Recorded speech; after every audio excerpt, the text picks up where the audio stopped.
How's it going, everyone? This is Haris Kruskic, BR Live's Combat Sports Reporter, and today we're going to be talking about the top 5 AEW pay-per-view matches, that's non-Dynamite matches, of all time. And look, we're going to have differing opinions on this. Your list is not going to be the same as mine.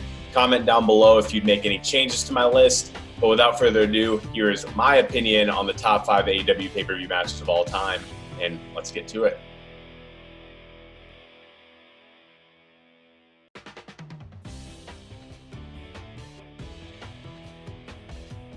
This was already shaping up to be an exceptional match. You have Chris Jericho, one of the most beloved wrestlers of all time, against Cody, who is maybe the best worker going right now. I think an argument could be made for that. The buildup was great. Chris Jericho forming the Inner Circle, an interesting stable that was just dominating during that buildup to that match. And then you have Cody, who is just trying to proving himself so much that he's willing to put his future on the line by saying that, hey, if I don't beat Chris Jericho for the AEW World Championship at Full Gear, I will never compete for the World Championship again. It seemed perhaps a little unnecessary at the time. We didn't really quite understand why he was doing this. But again, going into Full Gear, Chris Jericho against Cody.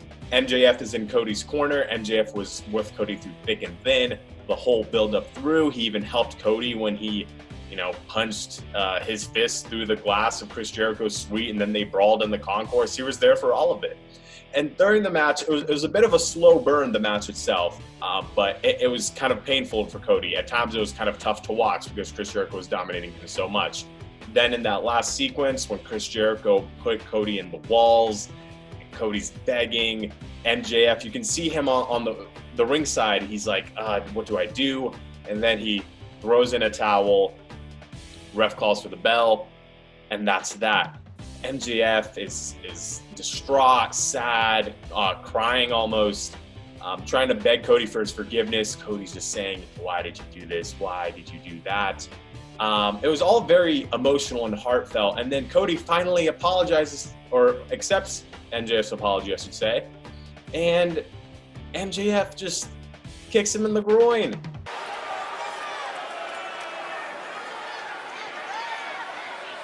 MJF saying I'm sorry.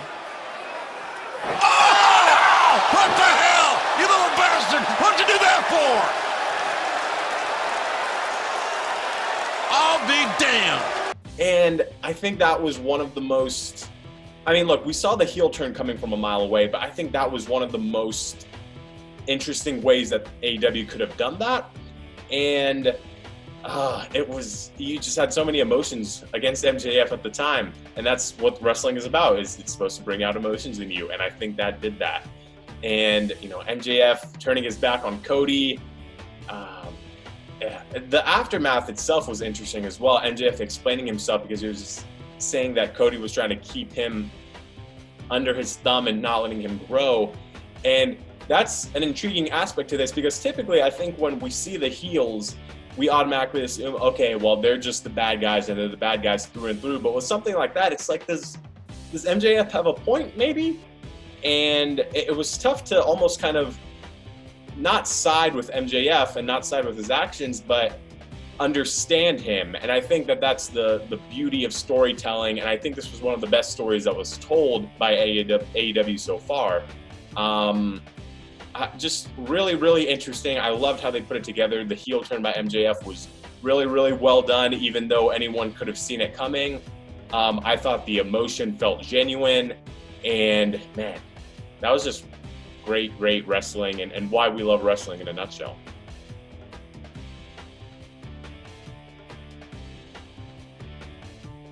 Now, this wasn't a traditional tag team match. It was what they referred to as an Escalera de la Muerte, which I maybe made sound a little Italian, but it was the best Spanish that I could do. Anyhow, the Young Bucks against the Lucha Brothers in what was essentially a ladder match. And these teams already have great chemistry together. It's been one of the best tag team rivalries over the past decade or so now. But they really elevated what those teams can do together in this match.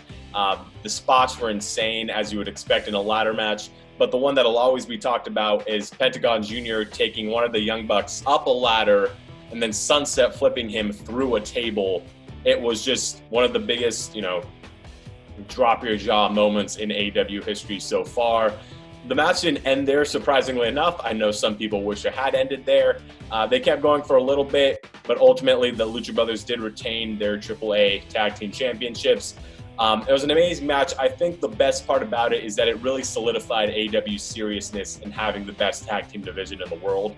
I think it was their first really exceptional tag team match that they had in their short history so far. And man, it was just a lot of fun to watch.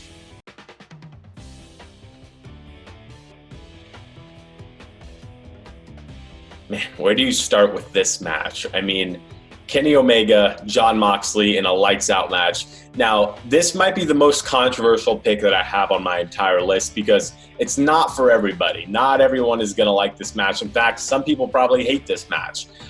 It is gore. It is using weapons that probably should never be used on another human being. Now Moxley.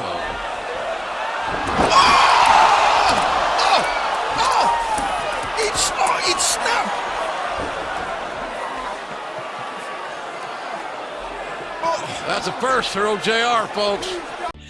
It's a lot less of a wrestling match per se, and much more of two cars coming in and just crashing, and it's a really bad scene, but you can't look away. You just have to keep looking and watching to see what these two guys are going to do. It was essentially that. And I love the creativity that went into it. I thought that the weapons used, I mean, mouse traps, broken glass, we had that barbed wire table thing. I don't really know what it was, but they used it and it was kind of awesome. It was just really interesting. And I think the thing that made this special for me is that AEW kind of proved that they were willing to go to lengths that other top divisions in the world just aren't going to go. And they've always been preaching about being an alternative product. And I think that this match, out of any match in AEW's short history, is that alternate product that they can live up to and that they can potentially give to people who want it. Again, not everyone else is going to want this.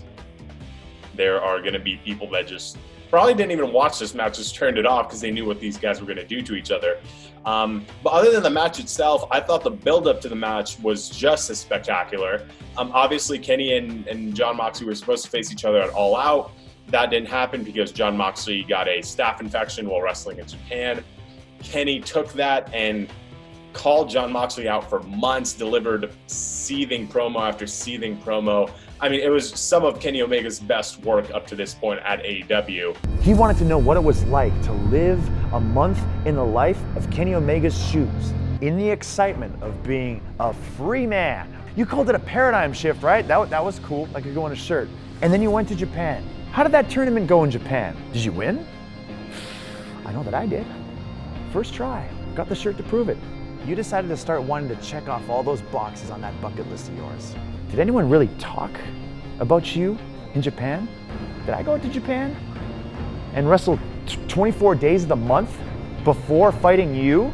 No, you see, I did this thing, John. It's called being a professional. It all translated into this match that was a beautiful catastrophe, I think is the best way to describe it.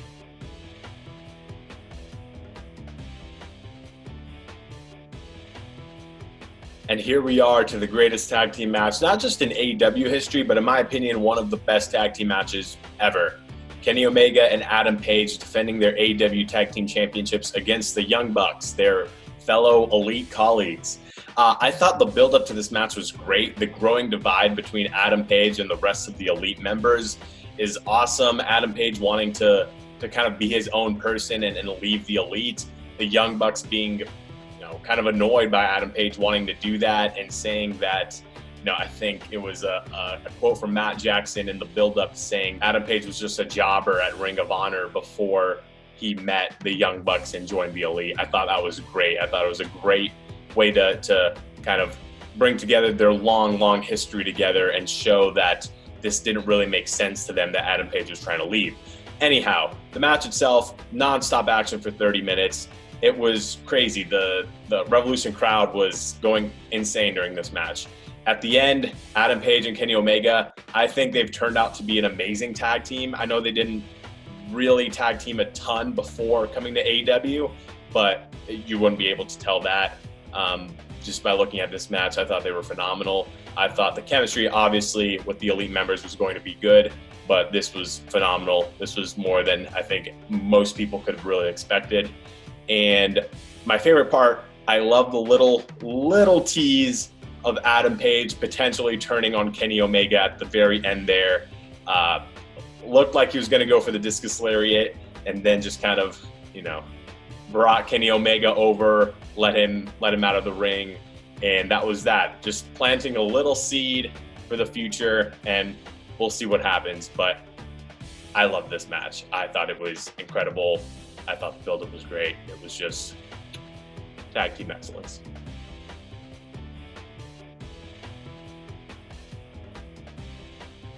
I mean, what more can be said about this match? What can I say about this match that hasn't already been said 100 times? This was exactly what AEW needed in their first show ever at Double or Nothing. It was a storytelling masterpiece. They did a really smart thing here, AEW did. They took a story that all wrestling fans already knew, that Cody and Dustin were brothers, and that they didn't really see eye to eye all the time. And they took that and put that on their very first show, because obviously, it being the first show, there's not a ton of storyline buildup going into it.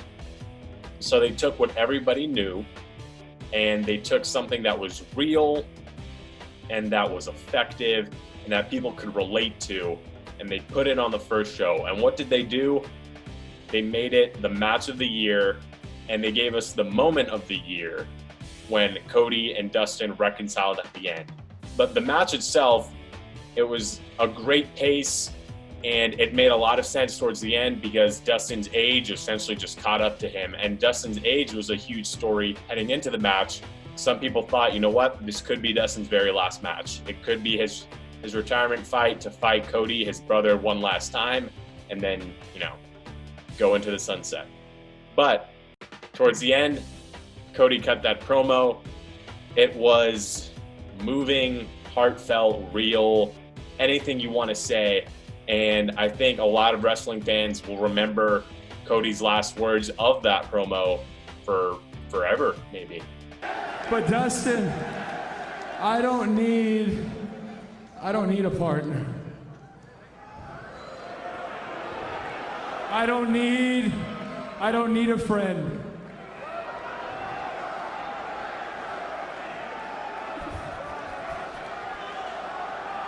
I need my older brother.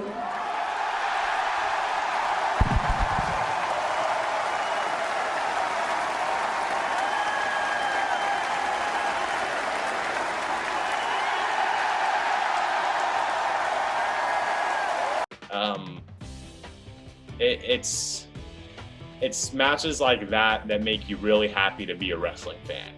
And that is what everybody wanted from AEW, is they wanted that storyline driven, heartfelt, emotional match that maybe they weren't getting from other products. And it delivered in every possible way. That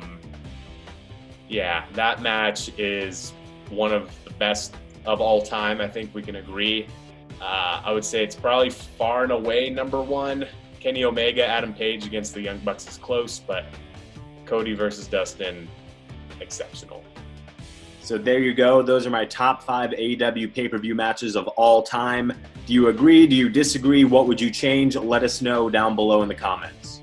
Did you enjoy the video? Subscribe to the channel for more like it, and watch AEW pay-per-views on BR Live.